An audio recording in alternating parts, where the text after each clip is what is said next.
से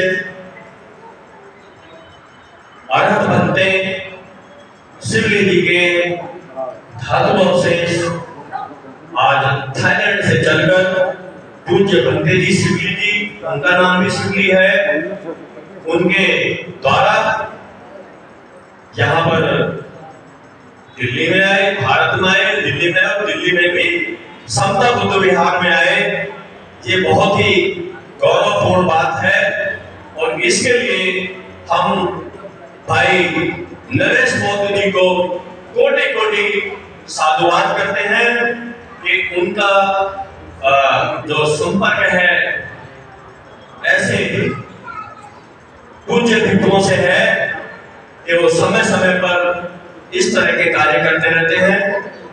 समता बुद्ध विहार में वो विपश्यना कक्ष तो संभालते हैं, साथ ही साथ बहुत ही श्रद्धालु हैं वो और इन बातों का बड़ा ख्याल रखते हैं कि किस तरह से समता बुद्ध विहार का गौरव बढ़े। उसी दृष्टि से उन्होंने हमें काफी दिन पहले बताया कि इस तरह से बनते शिवली हैं, बहुत अच्छी धम्म देशना करते हैं, साथ ही साथ वो अर्हत भिक्षु शिवली जो भगवान बुद्ध के परम शिष्य थे, उनके धातु अवशेष को यहाँ पर लेके आएंगे। हमने सहज ही उसकी अनुमति दी, बल्कि हमने उनके प्रति कृतज्ञता भी जाहिर की कि आपकी वजह से इतने अच्छे सुनहरे और हमें गौरवान्वित पल हमें महसूस करने को मिलेंगे, तो इससे अच्छी बात और क्या हो सकती है। तो भगवान बुद्ध जब महापरिनिर्वाण को प्राप्त करने वाले थे, उससे 2 वर्ष पहले उन्होंने महापरिनिर्वाण जो प्राप्त किया था तथागत बुद्ध ने, वो ईसा पूर्व 483 में उन्होंने महापरिनिर्वाण को प्राप्त किया था। उससे 2 वर्ष पहले की घटना है, ये बात है। वो जेठवन बिहार में थे, तो उन्होंने जो अग्रणीय भिक्षु हैं उनके बारे में बतलाया है। वैसे तो वो लगभग 80 भिक्षु थे, लेकिन हमें बौद्ध धर्म ग्रंथ से जो बुद्धचर्या जो राहुल शंकराचार्य जी ने लिखी, संकलित की, उससे हमें जो जानकारी मिलती है वो हमें 24 अर्हत भिक्षुओं के बारे में मिलती है। तो उसके बारे में उन्होंने बताया है कि मैं सिलसिलेवार थोड़ा सा बताना चाहूंगा। कौंडिन्य जो सबसे पहले भिक्षु थे, जो भगवान बुद्ध की वाणी सुनकर जब धम्मचक्र प्रवर्तन चल रहा था, वो उपदेश कर रहे थे, उस वक्त सबसे पहले जो भिक्षु अर्हत हुए वो भिक्षु कौंडिन्य थे। तो भिक्षु श्रावकों में अग्र व सर्वश्रेष्ठ है। इसके पश्चात सारिपुत्र महाप्रज्ञों में सबसे श्रेष्ठ है। महामोगलान रिद्धिमानों में सर्वश्रेष्ठ है। आपने ये बहुत बार, सैकड़ों बार ये नाम आपने सुने होंगे। महाकाश्यप धूतवादियों में सबसे श्रेष्ठ और अग्र थे। अनिरुद्ध दिव्य चक्षुओं में सबसे श्रेष्ठ है। अनिरुद्ध के बारे में मैं थोड़ी सी बात बताऊंगा कि जब भगवान बुद्ध ने महापरिनिर्वाण को प्राप्त कर लिया था, लेकिन उनकी जो मृत काया थी, उसको ले जाने के लिए कुशीनारा के जो मल्ल थे वो ले जाने के लिए लगे, उठाने चले, लेकिन वो जो उनके जो शरीर था वो उनसे उठ नहीं पाया। तो तब वहां के लोगों ने, क्योंकि उस वक्त वहां पर हालांकि भिक्षु संघ में जो सबसे सीनियर भिक्षु थे वो थे महाकाश्यप, लेकिन महाकाश्यप दूर से चल के आ रहे थे कुशीनारा की तरफ, वो रास्ते में थे। उसके पश्चात जो अनिरुद्ध थे वो सबसे सीनियर भिक्षु थे, उनसे पूछा गया कि ये भगवान बुद्ध का जो शरीर है, इसको इतने सारे मल्ल युवा है लगे हुए, वो क्यों नहीं उठा पा रहे हैं।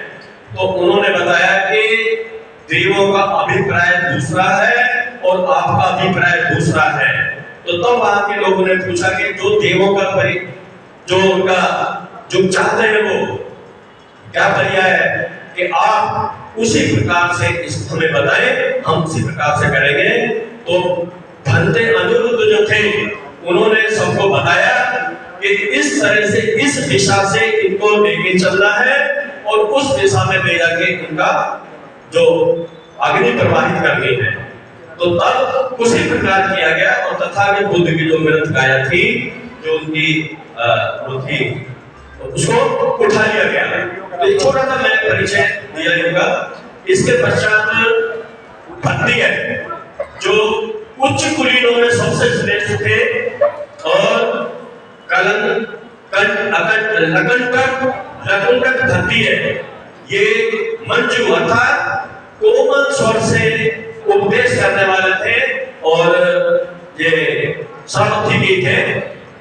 विद्वान भारद्वाज सिंह नादियों में सबसे श्रेष्ठ। इसके बाद पूर्ण धर्म कथिकों में सबसे श्रेष्ठ। आपने भी कुछ दिन पहले ही धम्मपद से गाथा सुनी होगी कि किस प्रकार पूर्ण जो थे वो तो भिक्षु संघ में शामिल हो गए, भंते हो गए, अरहत हो गए। उनके घर उनकी जो माता थी उनका धर्म प्रवचन सुनने के लिए आई, तो किस प्रकार से उनके घर में चोर घुस आए। उनकी जो दासी थी वो उनको बता रही थी बार बार कि चोर घुस गए हैं। माता कहने लगे घुसरे तो जो ले जाना ले जाने दो, क्योंकि धम्म का जो ज्ञान है, धम्म का जो रस है वो सभी रसों से बढ़कर है। आगे है महाकात्यायन। ये संक्षिप्त से कहे और विस्तार से अर्थ करने वाले सबसे आगे थे महाकात्यायन, जो उज्जैनी के रहने वाले थे। इसके पश्चात है चुल्लपंथक, मनोमय काय निर्माण में श्रेष्ठ। महापंथक इनके ही बड़े भाई थे, चुल्लपंथक के महापंथक। ये संज्ञा वितर्क में चतुरों में श्रेष्ठ थे। सुभूति आनंद विहारियों में अग्र, दक्षिणियों में दान पत्रों में सबसे अग्र थे। इसके बाद है रेवत। ये खदिर बनिए आर्य में अग्र थे और सारे पुत्र जो थे उनके अनुज थे, छोटे भाई थे, क्योंकि इनके 4-5 भाई थे। सारे पुत्र के सारे भिक्षु संघ में शामिल हो गए थे। ये 7 वर्ष के थे रेवत जब ये भिक्षु संघ में सम्मिलित हो गए थे। इसके बाद में है भंते रेवत। रेवत ध्यानियों में सबसे आगे माने जाते थे। सोड़ ये आराध वीर्य परिश्रमियों में सबसे श्रेष्ठ थे। इसके बाद आता है भंते सिवली। जो भंते सिवली जिनके धातु अवशेष आज जिनके हमने दर्शन किए हैं, जो हमारे मध्य हैं, वो भंते सिवली के हैं। जो सिवली है लाभ प्राप्त करने वालों में, लाभियों में ये सबसे श्रेष्ठ थे। और सुप्रवासा के पुत्र थे। इनके पिता शाक्य थे और जो माता थी इनकी वो कोलीय वंश से थी, क्षत्रिय थे। वक्कली श्रद्धावानों में सबसे अग्र। राहुल शिक्षा कायों में भिक्षु नियमों के पाबंद। ये विनय के जो नियम थे वो सबको बहुत अच्छी तरह से जानते थे। रक्तपाल श्रद्धा से प्रवृत्तों में अग्र और श्रेष्ठ। और ये जो थे ये कुरुक्षेत्र, ये हमारा जो जनपद मेरठ है, हापुड़ है, दिल्ली है और इधर हरियाणा का काफी बड़ा क्षेत्र है, ये कुरुक्षेत्र आता है। यहाँ पर ही ये हमारे बौद्धाचार्य शांति स्वरूप जी बताते थे कि ये जो रक्तपाल थे ये हापुड़ या इसके आसपास के हापुड़ के ही लगभग रहने वाले थे। इन्होंने किस प्रकार अपने माँ बाप से जिद करके और धूल मिट्टी में लोट पोट करके तब जाके इन्होंने बड़ी मुश्किल से इन्होंने बौद्ध धर्म की दीक्षा ली, तथागत बुद्ध के ये शिष्य बन गए थे। इसके बाद में कुंडधान प्रथम शलाका ग्रहण करने वालों में वो अग्र थे। इसके बाद वंगीश प्रतिभावों में कवियों में श्रेष्ठ, इसके बाद भगत बुद्ध, सभी तरह के सुंदरों में अर्थात सभी प्रकार के सुंदरों में वो सबसे श्रेष्ठ थे। तो आज ये सारे अर्थ भिक्षु हैं जिनके बारे में हमने बताया, और देखिए कैसा संयोग है, आज कैसा संयोग है कि भंते सिवली, पूज्य भंते सिवली थाईलैंड से पूज्य आनंद भंते सिवली जी की अस्थि धातु लेकर आए हैं। और आज यदि ये कार्यक्रम नहीं होता तो हमारी जो धम्मदेशना होती, उसके अंदर जो धम्मपद का जो पाठ पढ़ा जाना है वो भी भंते सिवली के ऊपर। तो ये बड़े ही संयोग की और सुखद बात है और बहुत ही गौरवपूर्ण बात है। मैं अपनी वाणी को यही विराम देता हूँ। और पूज्य भंते जी बेसिकली नागपुर के रहने वाले हैं। यहाँ शिक्षा ग्रहण करने के पश्चात ग्रेजुएशन यही किया भंते जी ने।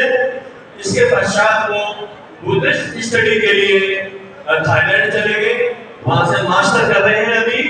और धम्म के प्रति बहुत ही अगाध श्रद्धा उनकी है, और उसी श्रद्धा से वशीभूत होकर ही वो आज हमारे मध्य ये पूज्य भंते सिवली जी की अस्थि धातु लेकर आए हैं।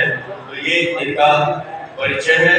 अब मैं भाई नरेश बौद्ध जी से आग्रह करूंगा कि भंते जी से कुछ याचना करें। इसके पश्चात भंते जी हमें धम्म प्रवचन देंगे।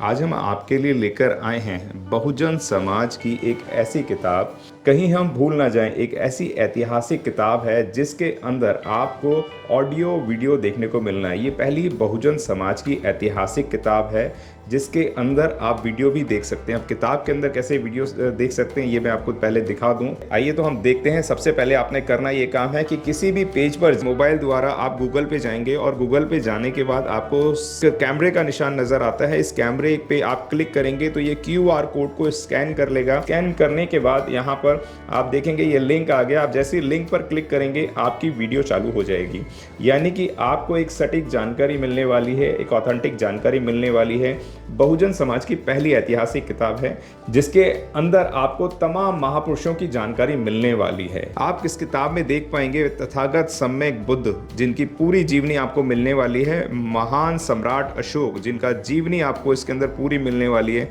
संत कबीर दास, संत शिरोमणि गुरु रविदास, सम्राट मीर भोज जिन्होंने इतिहास रचने का काम किया, गुरु घासीदास बाबा, वीरांगना झलकारी बाई, वीरांगना उदा देवी पासी, नागेली वीरांगना की कहानी, एकलव्य जिसका अंगूठा काट लिया था धोखे से, चोखा मेला हरिचंद ठाकुर, ज्ञानदीप छत्रपति शाहूजी महाराज, बिरसा मुंडा, ज्योतिबा फूले, माता सावित्रीबाई फूले, फातिमा शेख, EV रामास्वामी, स्वामी अच्युतानंद, बाबा साहब डॉक्टर BR अम्बेडकर जिनका मूल ग्रंथ आपको इसमें छोटी सी किताब में मिलने वाला है। आप ऑडियो भी देख सकते हैं, वीडियो भी देख सकते हैं।